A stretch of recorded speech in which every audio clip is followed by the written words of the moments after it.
Assalamualaikum warahmatullahi wabarakatuh dan salam sejahtera. Jumpa lagi kita dalam YouTube channel saya, Muhammad Mawi. Hari ini seperti yang kita janjikan, kita tidak lagi akan berada di negeri Johor. Sebaliknya kita akan pergi ke asal-usul negeri-negeri lain yang terdapat di Malaysia. Jadi hari ini kita akan berbincang tentang sebuah negeri sedikit utara, iaitu di negeri Perak. Okay, kita akan pergi ke sebuah daerah di negeri Perak untuk melihat bagaimana daerah ini mendapatkan namanya. Jadi untuk hari ini, daerah mana atau nama tempat mana yang saya akan pilih, kita akan tahu sebentar lagi. Jadi sebelum tu, apa kata rakan-rakan semua, penonton YouTube channel saya, untuk yang mungkin first time baru menemui YouTube channel ini, bolehlah tekan butang subscribe dan juga tekan butang loceng untuk memberi sedikit motivasi kepada saya untuk meneruskan video-video yang seterusnya selepas ini. Okey, jadi jika sudah tekan butang subscribe, jadi kita boleh mulakan. Hari ini kita akan membincangkan sebuah daerah di negeri Perak, iaitu Tanjung Malim. Okey, Tanjung Malim. Selalunya bila kita sebut tentang Tanjung Malim, kita akan teringat akan tiga perkara sebenarnya di Tanjung Malim. Pertama, di Tanjung Malim ada Proton City, ataupun di mana terletaknya kilang proton. Yang kedua, kita akan ingat Yip Mun Pau. Yip Mun Pau yang terkenal tu. Dan yang ketiga, bila sebut Tanjung Malim, mestilah kita akan teringat tentang UPSI, Universiti Pendidikan Sultan Idris. Jadi ini tiga benda biasa yang kita akan terbayang bila kita sebut tentang Tanjung Malim. Jadi kita teruskan kepada bagaimana Tanjung Malim ini mendapat namanya. Bila kita sebut Tanjung Malim, bila sebut Tanjung lazimnya adalah merujuk kepada kawasan yang terletak di pesisir pantai ataupun di berhampiran dengan laut. Tapi adakah Tanjung Malim ini berhampiran dengan laut sehingga ia digelar Tanjung? Ironinya, walaupun namanya Tanjung Malim, laut yang terdekat dengan Tanjung Malim adalah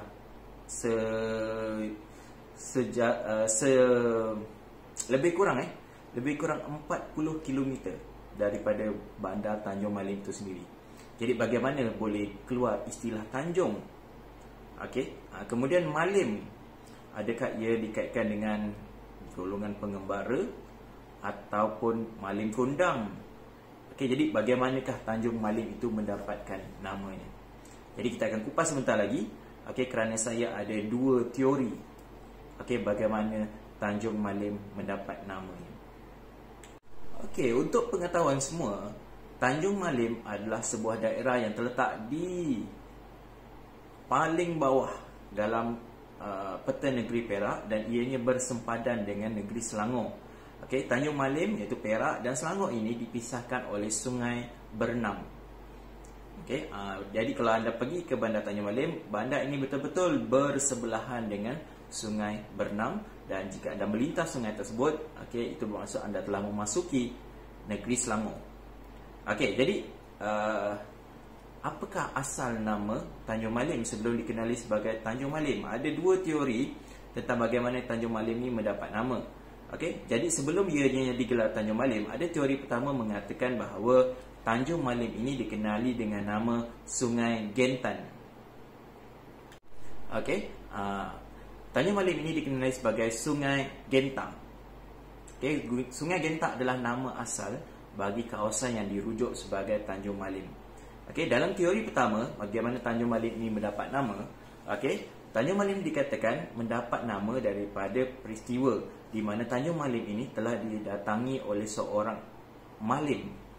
Malim ini sebenarnya merujuk kepada mu'alim ataupun golongan alim agama telah datang ke Tanjung Malim atau Sungai Genta ini, dan dia kemudiannya telah mendiami kawasan di sesiku Sungai Bernam. Siku Sungai Bernam inilah kemudiannya yang digelar sebagai Tanjung. Sebenarnya bukanlah Tanjung Laut, sebaliknya Tanjung iaitu di selekoh kawasan Sungai Bernam. Dan orang alim ini ataupun orang malim ini telah tinggal di sesiku Sungai Bernam, dan pada satu hari beliau dikatakan telah hilang atau gaib. Dan sampai ke sudah, orang malim ini atau orang alim ini tidak ditemui, tidak muncul-muncul. Sejak daripada peristiwa kehilangan orang malim ini, maka kawasan yang di mana dia hilang ini telah dikenali dengan nama Tanjung Malim. Lama kelamaan, nama Sungai Genta itu akhirnya dilupakan, dan hinggalah hari ini Tanjung Malim dikenali dengan nama Tanjung Malim dan bukan lagi dengan nama Sungai Genta yang digunakan sebelum nama Tanjung Malim itu diperkenalkan.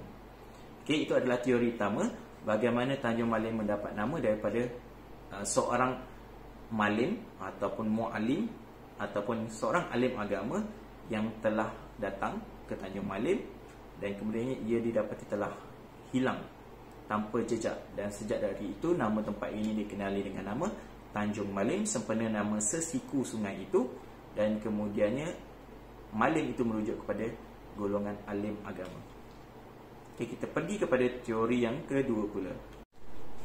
Teori kedua pula mempunyai perkaitan yang hampir sama, ataupun isunya masih lagi sama, tentang bagaimana Tanjung itu boleh muncul dan bagaimana malim itu boleh muncul.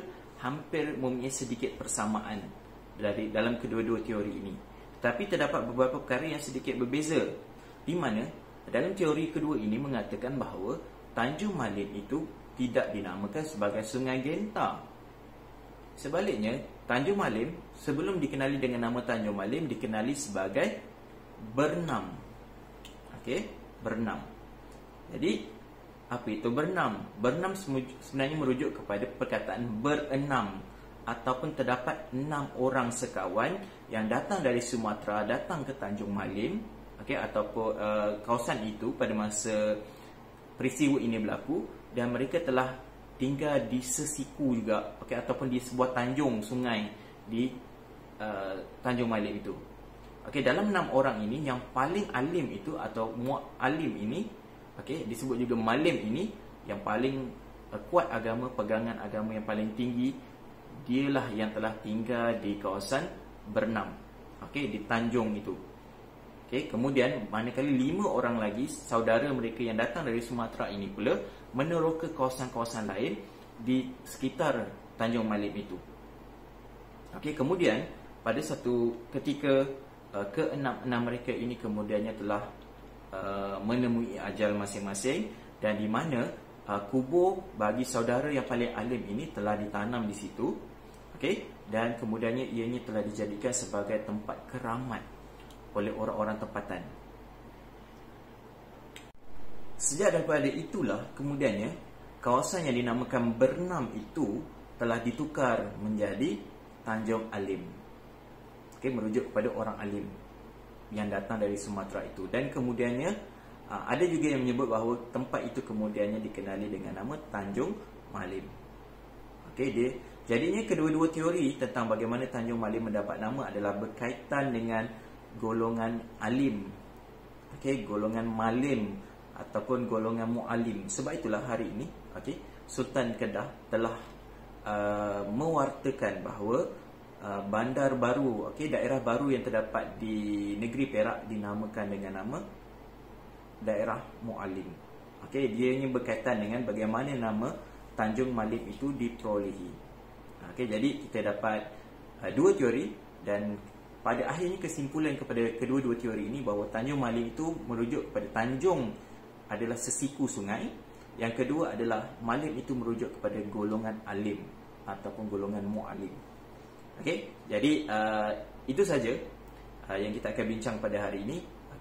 Dalam asal usul nama tempat di Malaysia. Hari ini kita memilih Tanjung Malim. Jadi jika anda ada tambahan isi ataupun pembetulan ataupun kesalahan yang saya lakukan dalam menyatakan fakta di sini, bolehlah gunakan ruangan komen, dan kita jumpa lagi dalam video seterusnya. dalam nama-nama tempat di Malaysia. Dan jika ada cadangan, boleh gunakan ruangan komen untuk menyatakan cadangan di mana lokasi seterusnya yang kita akan bincangkan. Jadi sampai di sini saja video kita pada hari ini. Kita jumpa dalam video seterusnya. Jangan lupa subscribe. Assalamualaikum dan salam sejahtera.